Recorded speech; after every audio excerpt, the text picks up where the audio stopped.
Imagine stepping into the heart of an imperial palace. Golden domes shimmer in the sun, marble floors echo with the shuffle of silk slippers, and jeweled lanterns cast soft light on corridors lined with velvet. To outsiders, the harem seemed like a paradise rooms filled with beauty, luxury, and privilege. But behind those gilded doors lay something else entirely: silence, fear, and punishment. For the women within, the harem was less a sanctuary and more a prison.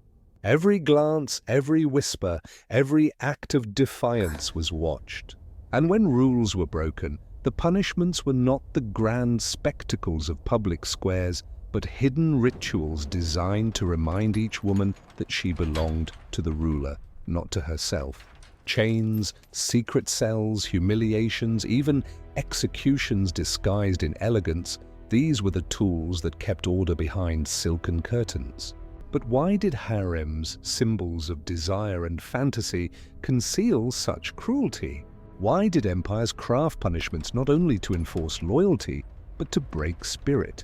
Tonight, we open the palace gates not to marvel at jewels, but to uncover the shadows they hid.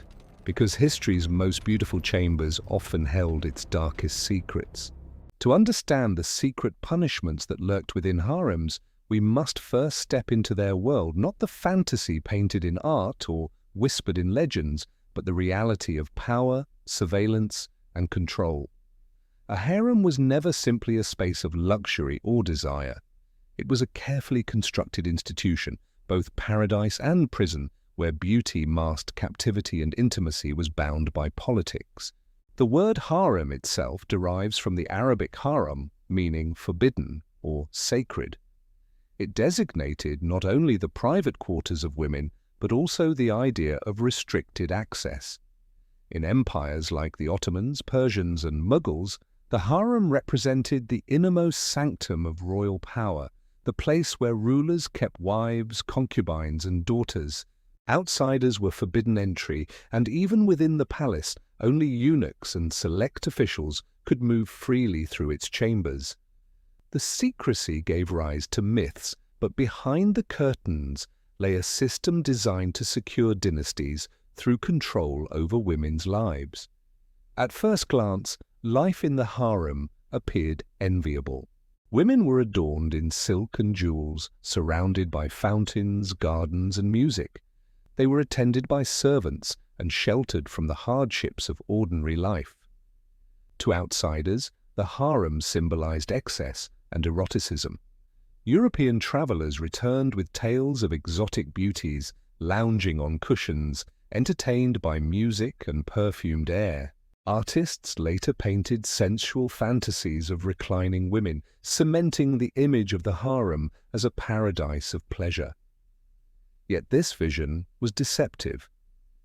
Beneath the surface of silk and gold, harems were strict spaces of hierarchy and surveillance. Every woman's role was defined. Some were wives bound by political marriage, others concubines taken for beauty, others servants who managed the daily affairs of the palace. At the top of this pyramid stood the Valid Sultan, the queen mother in Ottoman courts, who wielded enormous influence but also enforced discipline. Rivalries brewed constantly as women competed for favor, position, and survival. Rules governed every detail of life. Women could not leave without permission. Their interactions were monitored by eunuchs who acted as both protectors and jailers. Even within the harem, privacy was rare. Conversations, movements, and alliances were watched carefully. Breaking rules could mean punishment not in public courts, but in hidden chambers, away from the gaze of common people. Harems also served political purposes. A wife's loyalty ensured alliances with noble families. A concubine's child could shape succession. The women's obedience was directly tied to the stability of empires. In this sense, harems were not simply about desire, but about dynasty. The ruler's control over the women symbolized his control over the empire itself. Any defiance within the harem was seen as a threat, not just to domestic order, but to political stability. For the women inside, the harem was often a gilded cage. Many were taken at a young age, separated from families, and thrust into a world where survival required submission. Beauty became both a gift and a curse. It could bring favor, but also jealousy, suspicion, and danger. The walls were adorned with silk, but they confined just as firmly as iron. What made the harem especially suffocating was the contradiction it embodied. Outwardly, it symbolized paradise, luxury, beauty, and indulgence. In reality, it operated as a prison cloaked in silk, where rules were rigid, punishments severe, and freedom almost non-existent. To outsiders, women were envied. To insiders, they were often trapped. It is within this paradox that secret punishments found their place. Because the harem projected an image of perfection, its cruelties could not be public. Unlike torture in town squares, which taught lessons through spectacle, the harem's punishments were hidden, whispered about, but rarely seen. They were carried out in silence, ensuring that the palace's facade of beauty remained intact. Behind the golden doors, women endured chains, humiliation, and even execution, all masked by the glittering myth of paradise. The world of harems, then, was not a fantasy of endless pleasure, but a complex structure of desire, power, and control. It was an empire within an empire, ruled by laws of silence and obedience. Every smile, every gesture, every word could determine survival. And for those who dared to break the rules, punishment waited not in public squares, but in secret chambers where even the echoes of suffering were hidden beneath velvet curtains. Behind the walls of the harem, luxury dazzled the eye, but obedience was the law. Women who pleased the ruler might be draped in jewels and perfumes, but those who broke the rules discovered the darker side of paradise. These punishments were not announced in public squares or recorded in city chronicles. They were inflicted in silence, concealed from the outside world. For the stability of the palace, cruelty had to remain invisible. But within the harem, every woman knew the risks. The first form of punishment was confinement in chains. Disobedient wives or concubines were locked in secluded chambers, their wrists bound in iron shackles, their movements restricted to a mat or stone floor. The contrast was deliberate, from silk cushions to cold chains. Confinement could last days, weeks, or longer. Sometimes it was temporary discipline, sometimes it was a slow descent into obscurity, the woman forgotten by all but her guards. Whippings and beatings were another common method. Eunuchs, who served as enforcers of harem discipline, carried out these punishments. Accounts from Ottoman and Mughal sources describe women lashed with rods of bamboo or leather straps, the marks hidden beneath clothing so the public would never see. Unlike executions, these punishments were not meant to end life but to break will. The pain served as a reminder that beauty and favor could turn to agony in an instant. When rulers sought to punish more severely, they turned to starvation and isolation. Women suspected of betrayal, jealousy, or plotting were locked in chambers with minimal food or water. Days passed with only scraps of bread and sips of water. Servants whispered about women reduced to shadows of their former selves, their beauty eroded by hunger and neglect. To be isolated in a palace teeming with music and life was its own kind of torture. The silence pressed heavier than chains. But the most infamous and chilling punishment of all was execution by drowning in silk sacks. In the Ottoman Empire, when women of the harem were condemned to death, they were often sewn into sacks of silk and cast into the Bosphorus. The silk, a symbol of luxury, became their coffin. The method was chosen not only for its efficiency but for its secrecy. No public beheadings, no displays of blood, just a silent disappearance into the water. For those who survived long enough to witness such fates, the message was unforgettable. Disobedience could erase you completely, body and memory, both swallowed by the river. These hidden punishments reflected the unique nature of harems. Unlike city courts, harems could not afford scandal. The ruler's household projected an image of perfection, so cruelty had to be concealed. Eunuchs, bound by loyalty and fear, became the invisible executioners. Their presence ensured that discipline remained both effective and discreet. The secrecy magnified the fear. Women could not predict whether a minor offense would bring a slap, a week of chains, or a final plunge into the Bosphorus. Punishments often targeted not just crimes, but emotions. Jealousy was common in harems, where dozens of women competed for the ruler's favor. Quarrels, insults, or attempts to undermine rivals could result in harsh discipline. Adultery, or even suspicion of it, was met with fatal punishments. In some cases, women accused of betrayal were strangled with silk cords, another execution method chosen for its silence. The use of silk was symbolic. Even in death, the instruments of luxury became instruments of control. The hidden tortures also reinforced hierarchy. A favored concubine might be spared severe punishments for disobedience, while a rival of lower rank suffered harshly for smaller infractions. The unpredictability of discipline kept everyone in line. One day, a woman might dine beside the ruler. The next, she could vanish into silence. Fear became the true warden of the harem. Psychological torment accompanied physical pain. Women who were punished were sometimes forced to return, scarred or broken, to live among others. Their presence served as a warning. A woman chained for weeks would emerge gaunt and hollow-eyed, her silence heavier than words. Others bore the shame of being whipped or isolated, their humiliation displayed for rivals to see.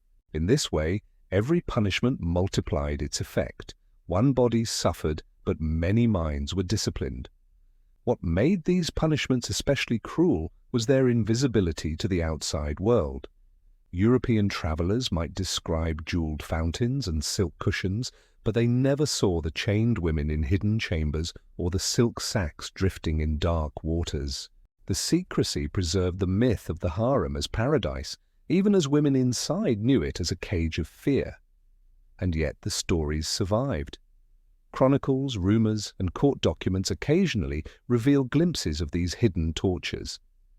A Mughal chronicle describes women banished to underground cells. Ottoman accounts mention eunuchs carrying sacks to the river at night. These fragments confirm what many already suspected. Beauty and cruelty lived side by side in the palace, as inseparable as shadow and light. The hidden tortures of harems remind us that control was never just about rules. It was about fear, fear woven into silk, enforced with chains and drowned in silence. The women who lived there carried that fear daily, even if they never felt the lash or the cord.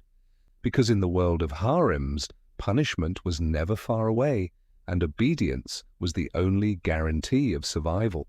If the secret punishments of chains, starvation, and drowning were meant to discipline the body, then the rituals of humiliation inside harems were designed to destroy something even deeper: the spirit. Pain could fade, but shame lingered. And for women trapped in the golden prison of the harem, humiliation became one of the most powerful tools of control.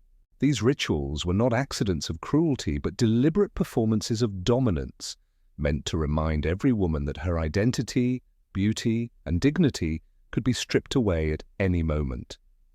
One of the most feared forms of humiliation was the public shaving of hair. In cultures where a woman's hair symbolized beauty, youth, and status, to shave it off was to erase her femininity. Women accused of betrayal, jealousy, or disobedience could be dragged before their peers and have their heads shaved in front of the entire harem. The act itself was quick, but the consequences endured. Without hair, a woman lost her beauty and, by extension, her influence. She was reduced to a figure of ridicule, a living warning to others about the cost of defiance. Another ritual was the stripping away of luxury. Women in harems lived surrounded by silks, jewels, perfumes, and cosmetic symbols of favor and status.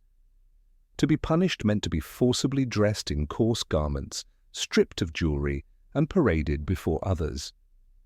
The humiliation lay in the contrast, from silk to sackcloth, from gold to emptiness. A concubine who once shone in pearls could suddenly find herself mocked in rags, her beauty and privilege revoked as swiftly as they had been granted. Humiliation often extended to forced servitude. Women accused of arrogance or disrespect could be demoted to the role of servants within the harem. Instead of reclining on cushions, they carried water, cleaned chambers, or tended fires under the watch of those who had once been their equals. This demotion was more than punishment, it was spectacle.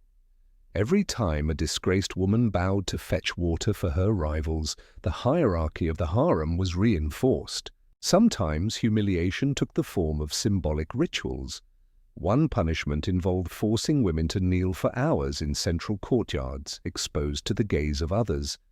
Eunuchs or senior women might mock them openly, laughing at their shame. In some harems, guilty women were paraded in chains before their peers, not to display them to the outside world, but to turn their humiliation into a lesson for those within. Every ritual told the same story. No matter how high a woman rose, she could always be brought low. These rituals were psychological weapons. Unlike a whipping which scarred the body, humiliation scarred the mind. A shaved head could not be hidden. A public demotion echoed through every whisper and glance. The memory of kneeling in shame lasted long after the knees healed. Humiliation reshaped identity, teaching women to police themselves before daring to resist again. The role of eunuchs was central in these rituals. As guardians of the harem, they enforced order, carried out punishments, and ensured obedience. But their presence during humiliations was symbolic as well. By making women submit to eunuchs, men stripped of sexuality, and yet granted authority, the harem inverted power dynamics in the most degrading way. The eunuchs became living reminders that women's status was fragile, that even those society had mutilated could still wield control over them. The purpose of humiliation was not simply discipline, it was political. A ruler needed his harem not only to obey, but to remain stable. Rivalries, conspiracies, and jealousies were constant threats. Public humiliations ensured that one woman's defiance did not spread into collective rebellion. Every act of shame was a warning broadcast inside the palace walls. One shaved head prevented 10 from speaking out. One demotion silenced a dozen rivals. The cultural symbolism of humiliation ran deep. In many societies, women's honor was tied to their appearance, modesty, and obedience. By targeting these qualities, harem punishments attacked not only individuals, but the very essence of femininity. Stripping hair or clothing symbolized stripping dignity. Forced servitude symbolized the collapse of status. These rituals reinforced the message that a woman's worth depended entirely on her obedience to male authority. Humiliation also had a performative dimension. Just as public punishments in medieval towns taught communities lessons, harem humiliations taught internal audiences the price of rebellion. The stage was different, the audience smaller, but the logic was the same. Suffering was not only inflicted but displayed. By turning punishment into theatre, the harem ensured that fear spread beyond the punished body. For the women themselves, humiliation was devastating. Many never recovered from the loss of beauty, dignity, or influence. Some became silent, shadows of their former selves, too broken to resist again. Others grew cunning, learning to survive through obedience or subtle manipulation rather than open defiance. A few, however, resisted even in humiliation. Accounts exist of women who mocked their punishers back, who wore their shaved heads defiantly, who found ways to reclaim dignity even in disgrace. These acts were rare, but they remind us that even the cruelest rituals could not extinguish every spark of resistance. Perhaps the most chilling aspect of these rituals was how ordinary they became. Within the harem, humiliation was routine, a fact of life.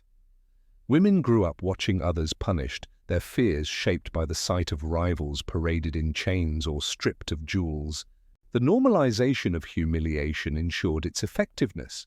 It did not need to be constant, it only needed to happen often enough that no one doubted it could happen to them.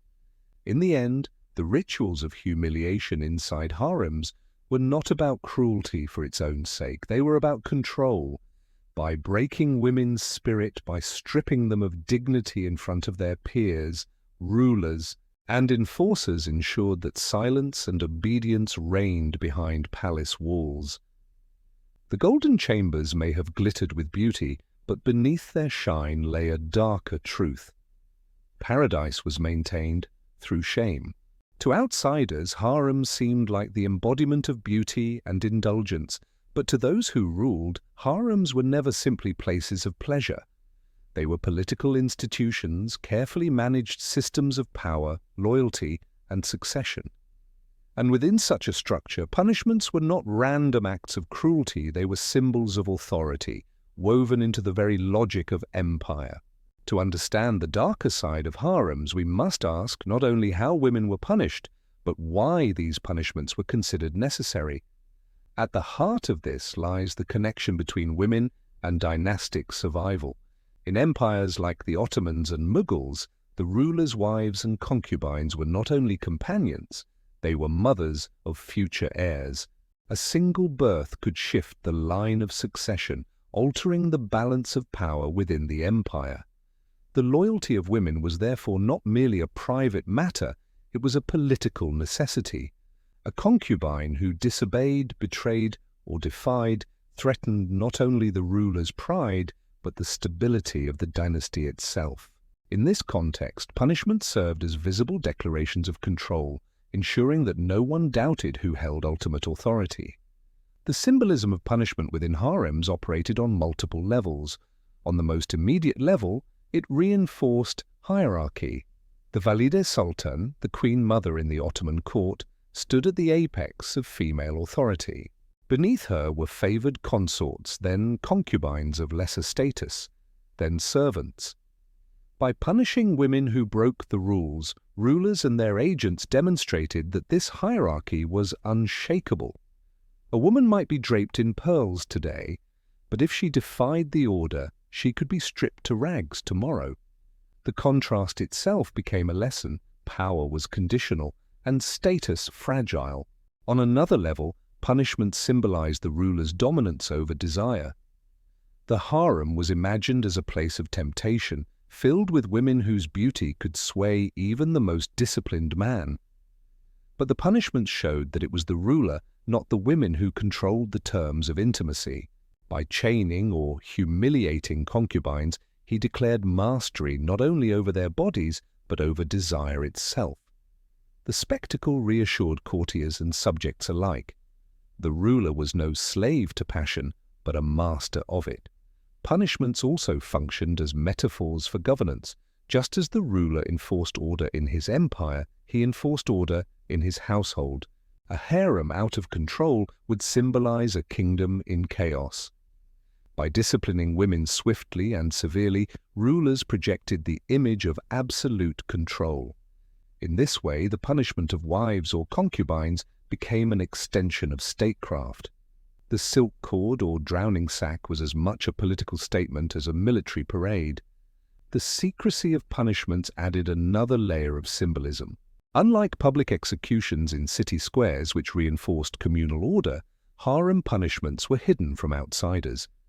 This secrecy preserved the image of the harem as a place of beauty and harmony, while simultaneously reminding the women inside that they lived under constant surveillance. The invisibility of the punishments made them even more powerful.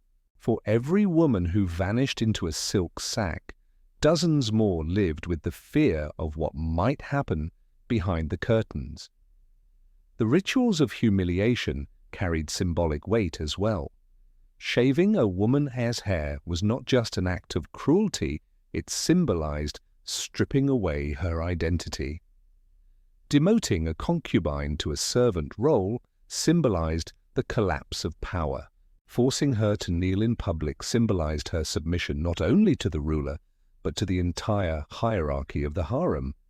These acts dramatized the fragile balance of privilege and punishment, ensuring that women never forgot that their value was conditional. Harem punishments also reveal how power sought to control not just actions, but emotions. Jealousy, rivalry, and ambition were dangerous forces within the palace. A concubine who plotted against a rival could destabilize alliances. A jealous wife could sow discord at court.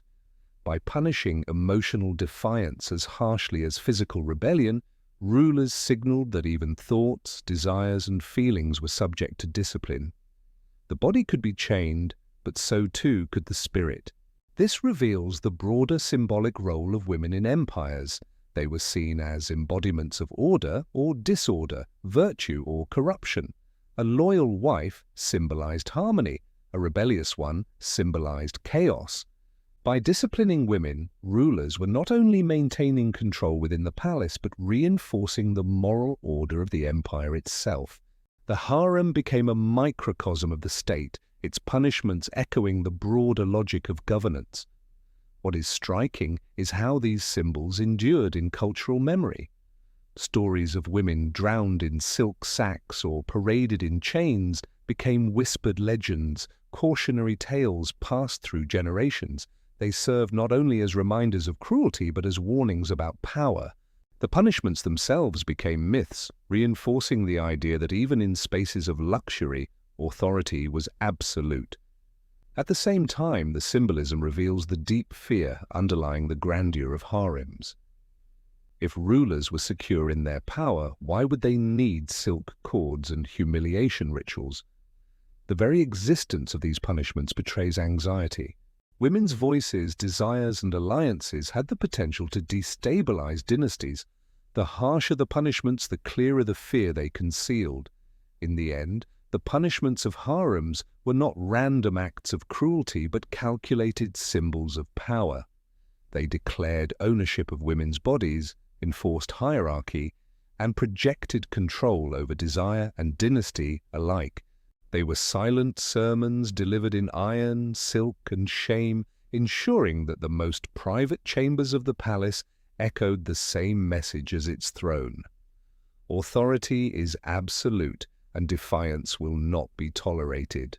The harems of the past may have dissolved with the fall of empires, their walls turned to ruins and their silks long faded, but their echoes remain.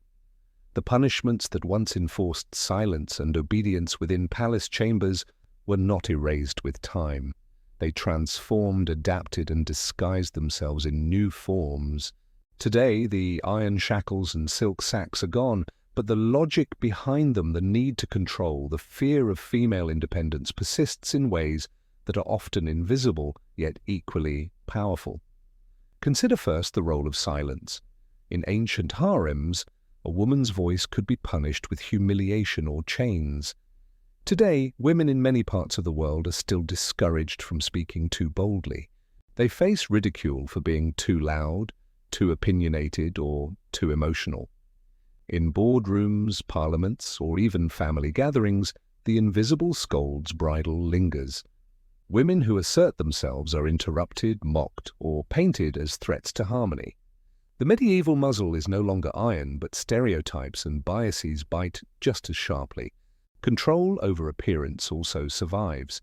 In harems, shaving a woman's hair or stripping her jewels erased her dignity. Today, women are judged by impossible beauty standards that determine their value in workplaces, media, and society. A wrinkle, a grey hair, a refusal to conform to expected styles can result in humiliation, not enforced by eunuchs or rulers, but by social pressures and digital crowds. In this sense, The ritual of public shaming has migrated from palace courtyards to online platforms. The ducking stool has become the viral meme, the jeering crowd transformed into anonymous commenters. Even the logic of surveillance echoes across centuries. In harems, women's movements were monitored, their alliances scrutinized, their freedom tightly restricted. Today, surveillance takes the form of technology, tracking apps, controlling partners, monitoring phones, or governments policing women's behavior through law and policy. The chains may not clink, but the boundaries are still drawn, limiting autonomy within visible walls. The symbolism of the silk sack too endures. To drown women secretly, hidden from public view, was to erase them from memory. Modern echoes appear in the countless women silenced through honor killings, domestic violence, or forced disappearances. Their stories are often hidden, their lives erased without spectacle. The silk sack of the past becomes the quiet obituary of today, a disappearance no less tragic because it lacks ceremony. And, just as in harems, humiliation remains a weapon. Online harassment, revenge pornography, and public shaming all target women's dignity. These punishments may not involve shaved heads or rags, but they achieve the same purpose, breaking spirit through exposure. The crowd no longer gathers in a courtyard. It gathers behind screens, united by the same impulse to ridicule and silence. But if echoes of the harem persist, so too does resistance.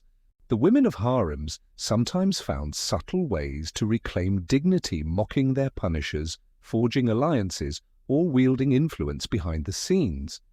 Modern women continue this legacy on a broader scale. Movements like Aisha Me Too and campaigns for reproductive rights, workplace equality, and freedom from violence are acts of defiance against invisible harems still enforced by culture. Each protest, each testimony is a reminder that silence is not destiny. These modern reflections also challenge us to reconsider the myths that persist. For centuries, harems were romanticized as spaces of pleasure and luxury, their cruelties hidden. Today, society continues to glamorize restrictive systems under the guise of tradition, modesty, or culture. Just as travelers once marveled at golden domes while ignoring the chains inside, we risk admiring surfaces while overlooking suffering. To remember the harem honestly is to strip away the fantasy and confront the reality. Beauty often masks captivity. The enduring lesson of harem punishments is not merely about the past, it is about power. Power thrives on control, and control often targets women first. Whether through iron bridles, silk sacks, or online mobs, the goal remains the same: to silence voices, to restrict choices, to remind women that their autonomy is dangerous. Recognizing this continuity is the first step in breaking it. The harems may be gone, but the echoes remain in language, stereotypes, and systems that still expect obedience from women. The task of our time is to dismantle these invisible devices, to expose the rituals of humiliation that survive in modern forms, to ensure that beauty does not disguise captivity and that silence is no longer mistaken for virtue. History teaches us that the most beautiful chambers can hold the darkest secrets, but it also teaches us that no wall, no chain, no ritual can erase the will to resist. The echoes of the harem remind us of cruelty, but they also remind us of survival. And it is in that survival that hope endures.